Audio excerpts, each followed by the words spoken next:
So this is an Audi A4 B6 2001-2005 cabriolet. This is the 3 litre. This is the blower fan stopped working. This is a spare part that I've received. There's other guides that tell you how to take the glove box out. If you've got a multi-changer CD player, you have to remove that, so you need the little keys.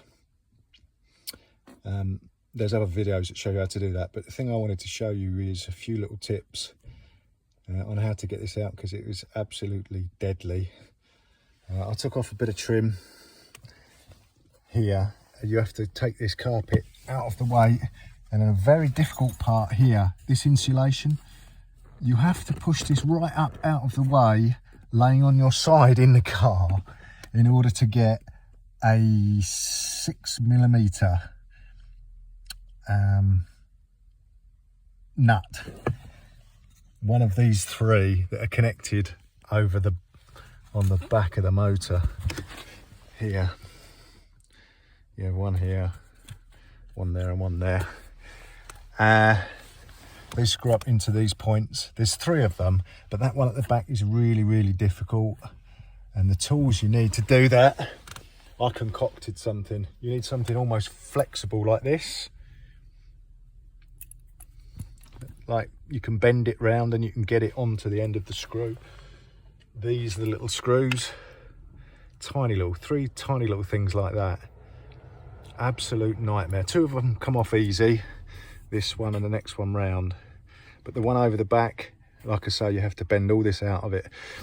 Another couple of little tips, which will really help, is you do have to cut the cable ties on the wiring loom to get this out of the way, to allow the fan to come down that way.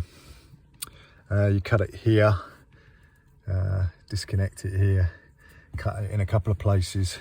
And one other final thing, gives you a tiny bit of wiggle room. There's a couple of bolts up here on this panel, there and there. If you just take those out, can you see it gives you just a few millimeters of wiggle room when you're dropping the fan out from there and working it out from the back. Now I've seen some videos, a lot of people have said they've ended up cutting this insulation out. I've managed to do it without doing that. But in order to get the very last bit of the screw out, what I found, you've got to lie on your side into the car. What I found is you can get your fingers up on it, and then that you can just about, by grabbing it, undo that little screw. It's really deadly. I think it will go back in really easy. Anyway, good luck with that. Quick test. Connector on top, the little brown connector.